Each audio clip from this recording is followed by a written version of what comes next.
हज़रत अबू बकर सिद्दीक का ज़माना था तो एक शख्स मुल्क शाम का रहने वाला, बड़ा कर्जा चढ़ गया उस पे, तो वो हज़रत अबू बकर सिद्दीक के पास आया, कहने लगा आप अमीर भी हैं और अमीर भी हैं, दोनों बातें। एक अमीर ये है कि मुसलमानों के सरबराह हैं, और दूसरा अल्लाह ने आपको माल दौलत भी अता फरमाया है, तो मेरे ऊपर कर्जा चढ़ गया है तो मेहरबानी फरमाए। वो कहता है हज़रत सिद्दीक अकबर ने मेरा हाथ पकड़ा, घर के अंदर ले गए। बाहर से दरवाजा बड़ा आला था, लेकिन घर के अंदर गया तो चारपाई भी कोई नहीं थी, खजूर की चटाइयां बिछी हुई थी, खजूर की छाल की, और वो भी फटी हुई। फरमाते सैयदना सिद्दीक अकबर ने बिठा लिया मुझे, और मुझे कहने लगे यार तुझे एक अजीब बात ना बताऊं? तो बताइए। फरमाने लगे 3 दिन हो गए मैंने अनाज का दाना भी नहीं खाया, खजूर के ऊपर गुजारा कर लेता हूं मैं, आजकल हालात मेरे ठीक नहीं है। लगा जी फिर मैं क्या करूं? तो आप फरमाने लगे तो उस्मान गनी के पास जा। किसके पास? शख्स कहने लगा जी मुझे तो बहुत सारे पैसे चाहिए। तो आपने फरमाया तेरी सोच वहां खत्म होती है जहां से उस्मान की सखावत शुरू होती है। तेरी सोच वहां तू जो सोचता है ना इतने मिलेंगे, तेरी खत्म होती है सोच जहां से उस्मान की सखावत शुरू होती है। तू जा।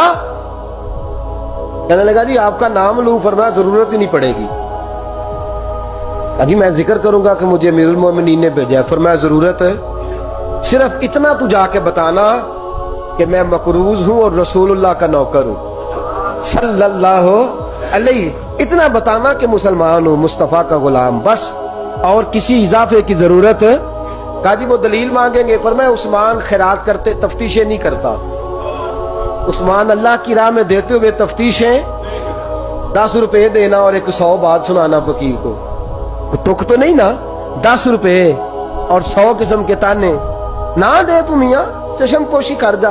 तुझे किसने इजाजत दी टटोलने की, ठोलने की और क्रोधने की? ये हाल अगर तेरे साथ किया जाए, रब अगर तुझे टटोल के दे तो तेरा क्या बने?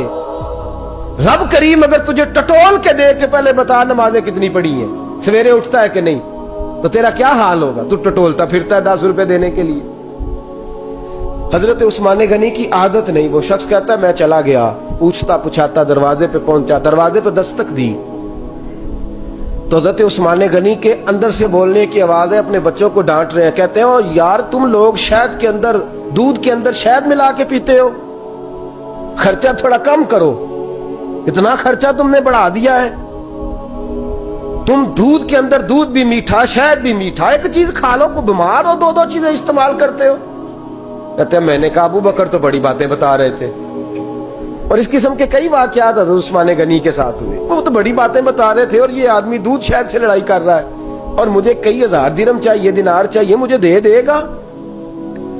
फरमाते हैं अब वो डांट के बाहर आए, मैं दरवाजे पे था, आते ही कहने लगे मैं आया ना तो जब मैंने अस्सलामु अलैकुम कहा तो वो समझ गए मैं मुसलमान हूं। कहते वालेकुम कहा तो पहला जुमला उन्होंने जो बोला वो उनके बड़ेपन का मुजाहरा था। कहने लगे बच्चों को एक बात समझानी थी, आने में मुझे 1.5-2 मिनट लग गए, तू दरवाजे पे खड़ा रहा, मुझे माफ कर देना। बड़े लोगों की बड़ी बातें, बड़े लोगों की बड़ी बातें, इतना बड़ा कद है उतना बड़ा इखलाक है। कहने लगे तुझे एक बात बच्चों से करने लग गया था, तुझे इंतजार करना पड़ा, जरा दरगुजर करना। कहते हैं फिर उन्होंने दरवाजा खोला, जो उस वक्त उनका माहौल था हवेली का, ड्राइंग रूम का, जो भी, मुझे बिठाया। कहते हैं मेरे लिए जो पहली चीज आई वो दूध के अंदर शहद डाल के वो लाए। कहते हैं मेरे दिल में ख्याल आया घर में झगड़ा कर रहे थे, मुझे पिलाया, उसके बाद खजूरों का हलवा आ गया। कहते हैं मैंने कहा बच्चों को कह रहे थे एक मीठी चीज इस्तेमाल करो, मेरे लिए 3 आ गई है, 3 आ गई। अजीब शख्स है। कहते हैं मैं, लेकिन अभी मेरा तसव्वुर जमा नहीं। मैंने कहा इतना तगड़ा नहीं जितना हज़रत अबू बकर ने बताया है। कहते हैं खिला पिला के ना फिर पूछने लगे कैसे आए हो, कैसे आए हो? तो कहते हैं मैंने कहा कि जनाब मैं मजबूर हूं।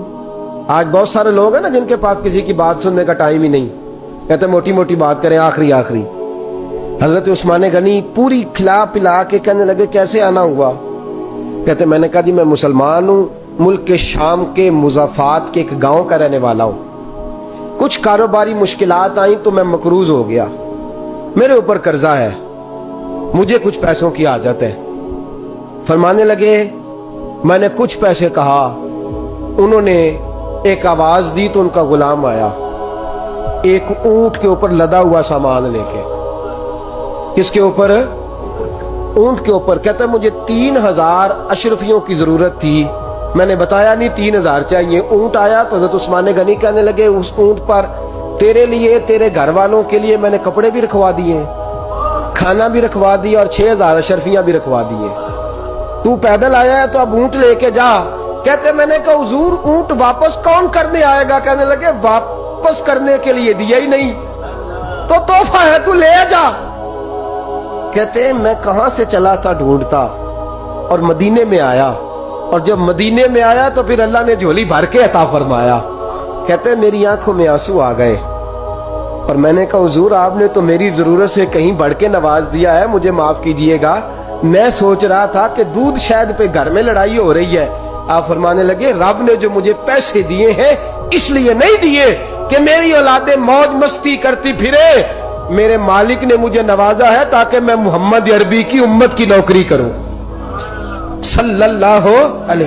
یہ سخاوت کا حال۔ فرماتے میں نے نہیں بتایا کہ مجھے سیدنا صدیق اکبر نے بھیجا ہے۔ فرماتے میں دروازے تک گیا تو میں نے کہا شکریہ، جزاک اللہ، آپ کی مہربانی۔ تو مسکرا کے فرمانے لگے میرا شکریہ ادا نہ کر، ابو بکر صدیق کا کر، میرا نہ شکریہ ادا کر، شکریہ ابو بکر صدیق کا جس نے تجھے یہ رستہ دکھایا ہے۔ فرماتے میں نے کہا حضور آپ فرمایا جاؤ جاؤ جاؤ تمہارا کام ہو گیا نا، تفصیلات میں نہ جاؤ۔ یہ شان سخاوت سیدنا عثمان غنی رضی اللہ تعالیٰ عنہ کی، اور میں بیان کر چکا۔